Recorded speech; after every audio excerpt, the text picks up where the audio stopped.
એક ભાઈને જમરાજા લેવા આવ્યા. જમરાજા ઓલો ઓફિસમાં બેઠેલો, ફર્સ્ટ ક્લાસ કફની બફની પહેરીને. જમરાજા કે કાઠલો પછી હારો કરજે પેલા.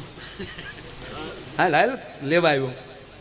ઓલો કે હું એકદમ કમ્પ્લીટ છું, મને કોઈ દિવસ ઉધરસે નથી આવી, પંથી નથી કોઈ દી બામલાઈ થઈ, નથી જામરો થયો. તો જમરાજા કે એ તારા બાપ જીવલેણ બીમારી નથી,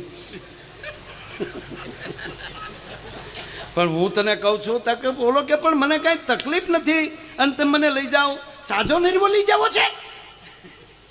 જમરાજા કે મારી ઈચ્છા એ જ છે કે હાજે હાજો છો થાય. અરે કે સાહેબ હજી મેં કેટલા પ્રોગ્રામ બુક કરેલા છે, તો કે ન્યા ડાયરા કરજે પડાય કે પણ હું ચુકામ આવું. જમરાજા કે કહું પછી